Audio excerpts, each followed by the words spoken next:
Mesdames et messieurs, bonjour et bienvenue dans une nouvelle édition de votre programme Midi au Caire et avec les dernières actualités passées en Égypte ces derniers jours.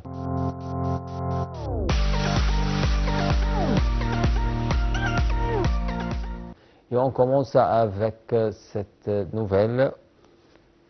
Lors de la séance d'ouverture du sommet arabe extraordinaire, le président Abdel Fattah el-Sisi a déclaré que l'agression contre Gaza était une marque de honte dans l'histoire de l'humanité,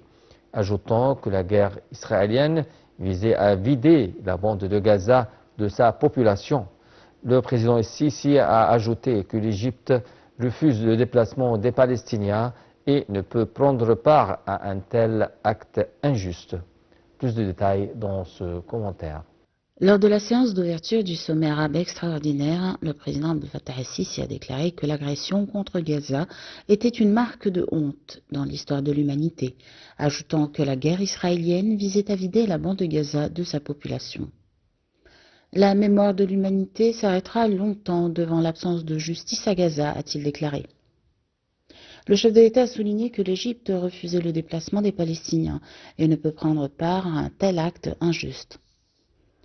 La guerre contre Gaza visait à vider le territoire palestinien de ses habitants par la force des armes. Dans ce contexte, le président el-Sisi a tenu à saluer la détermination et le courage du peuple palestinien. La détermination du peuple palestinien et son attachement à sa terre sont un exemple de fermeté pour la restauration des droits, a-t-il déclaré. Et Sisi a appelé à l'adoption du plan égyptien de reconstruction de Gaza, affirmant qu'il doit aller de pair avec un autre plan visant à relancer la paix sur la base de la solution de deux États. Le président a aussi confirmé que l'Égypte compte accueillir une conférence internationale visant à mobiliser un financement de 53 milliards de dollars pour le plan de reconstruction de Gaza. Il a aussi appelé à l'arrêt des agressions israéliennes en Cisjordanie. D'autre part, el-Sisi a déclaré que l'Égypte, soucieuse de la sécurité et de la stabilité régionale, s'est efforcée dès le premier jour de la guerre contre Gaza à rechercher un cessez-le-feu en coopération avec ses frères du Qatar et ses amis aux États-Unis, et d'ajouter que l'Égypte a également travaillé avec les Palestiniens à la formation d'un comité de professionnels indépendants et de technocrates à qui l'on confierait la gestion de la bande de Gaza. Ainsi, ce comité serait chargé de superviser les secours et de gérer les affaires de la bande de Gaza pendant une période temporaire en préparation du retour de l'autorité palestinienne dans la bande de Gaza. Il est temps que l'on trace le chemin vers la paix qui mène à la création d'un État palestinien conformément aux résolutions internationales sur les frontières du 4 juin 1967 avec Jérusalem-Est comme capitale, a-t-il affirmé. L'Égypte, qui a lancé la paix il y a près de 5 décennies, ne connaît qu'une paix juste, fondée sur la vérité et la justice, et qui préserve la terre et la souveraineté palestinienne, a déclaré le président el-Sisi.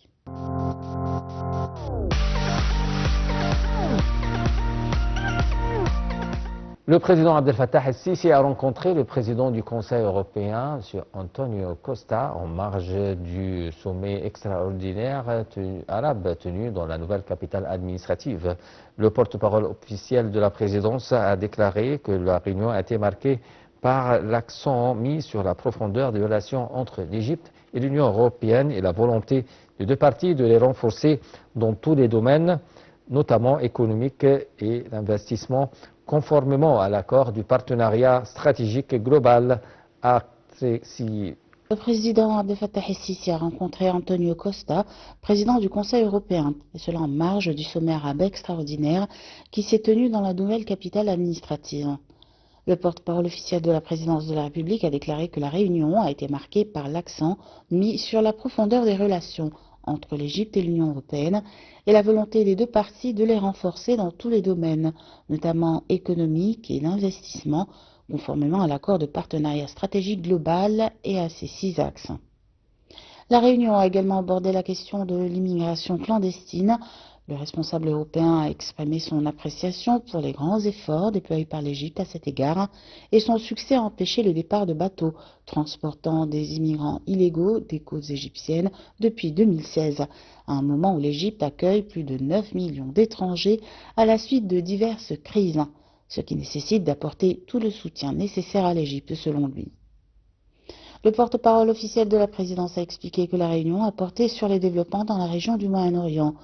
Le président du Conseil européen a écouté la vision du président concernant les moyens de restaurer la stabilité régionale et les efforts déployés par l'Égypte pour mettre en œuvre l'accord de cessez-le-feu dans la bande de Gaza.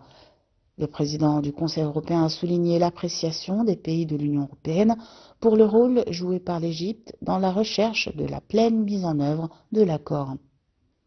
Dans le même contexte, le président et le président du Conseil européen ont souligné la nécessité de l'acheminement des aides humanitaires suffisantes et sans obstacle pour garantir que la crise humanitaire à laquelle la population de la bande de Gaza est confrontée depuis plusieurs mois ne s'aggrave pas. Ils ont également mis en garde contre les conséquences d'une reprise des combats et de la violence dans la bande de Gaza qui menacerait la paix et la sécurité dans la région en entier.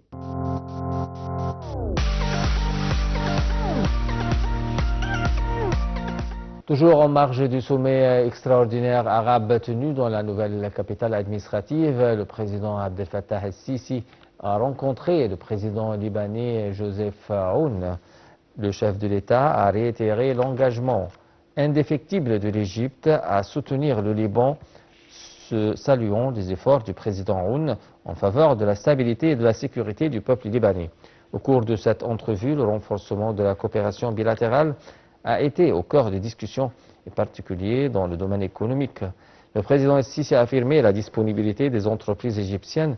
à participer activement à la reconstruction et au développement du Liban, soulignant la volonté de l'Égypte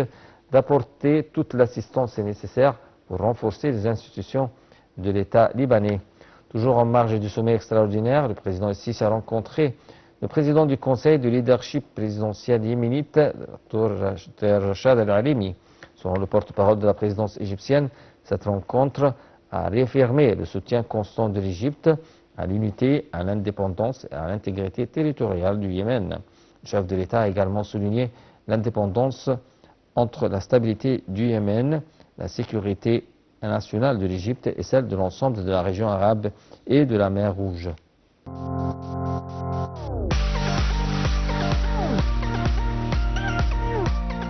Le Premier ministre Moustapha Madbouli a affirmé suivre les étapes et les mesures prises par le gouvernement depuis l'annonce du programme d'appel d'offres égyptien,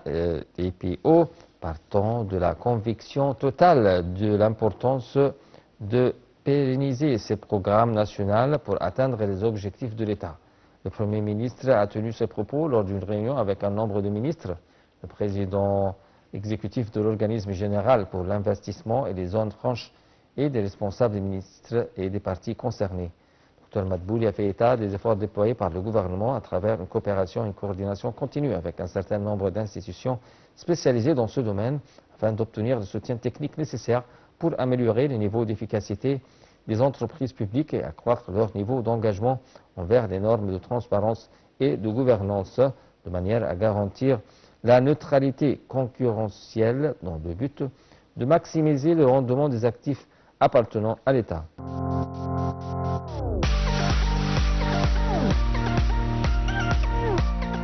Le ministre des Finances, Dr Ahmed Kojok, a affirmé que le ministère est soucieux d'activer le secteur privé à l'investissement accru dans le projet de valorisation énergétique des déchets dans une vision économique intégrée qui renforce son rôle dans les activités économiques et le développement en vue de raffermir les efforts consentis par l'État pour attirer les investissements étrangers directs, notamment en matière de transition vers l'économie verte, a déclaré, s'exprimant mardi dans un communiqué. Kojok a fait état des efforts entrepris pour élaborer des mécanismes concurrentiels capables d'attirer davantage d'investissements dans ces projets,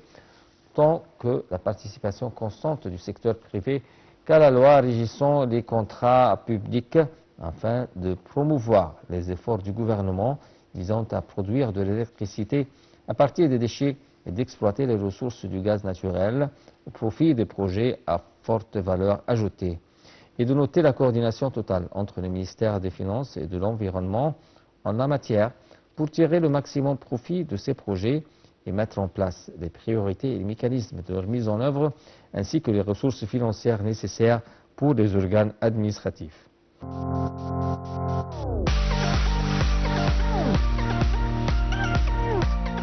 Le groupe Taka Arabia a annoncé qu'elle travaillait avec la société française Volatalia pour développer le premier projet d'énergie renouvelable hybride d'une capacité de 3,2 gigawatts dans la région du Moyen-Orient et Afrique dans le gouvernorat du Suez.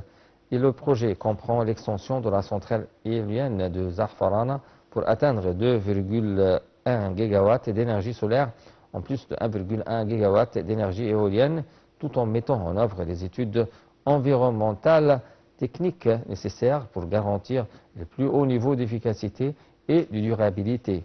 Le groupe a signalé avoir conclu une autre alliance pour développer un projet d'hydrogène vert d'une capacité de 1 gigawatt, visant la production de 130 000 tonnes d'hydrogène vert et de 710 000 tonnes d'ammoniac vert par an, en s'appuyant sur 3,5 gigawatts d'énergie solaire et éolienne.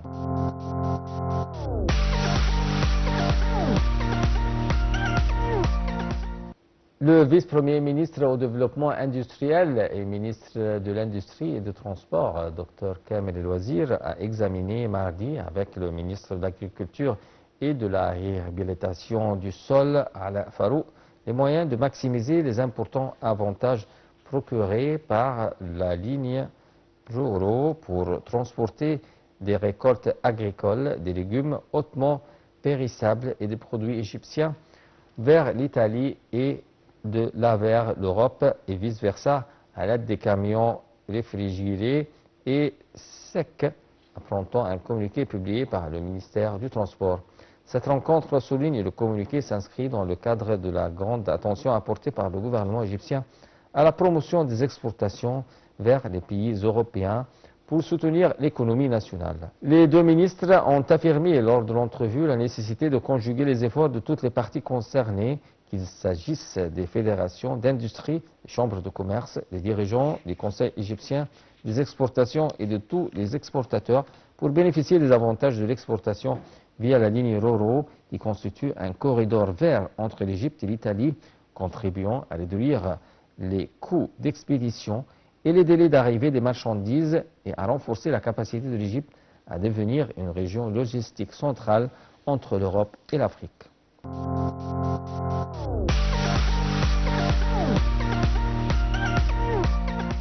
La ministre de Planification, du Développement économique et de la coopération internationale, Dr Rania Al-Machar, a déclaré que l'économie égyptienne était devenue plus stable et prévisible malgré les défis mondiaux, notant que le gouvernement continuait de mettre en œuvre des réformes structurelles pour assurer une stabilité économique durable et renforcer la compétitivité de l'Égypte en tant que plaque tournante régionale pour les exportations vers l'Europe.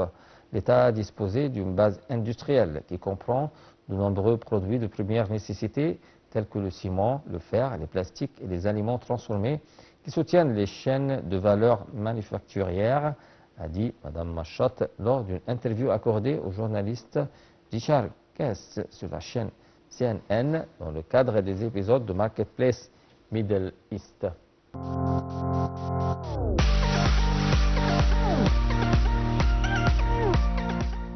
Avec cette nouvelle, mesdames et messieurs, on vient à la fin de notre programme. Merci de l'avoir suivi.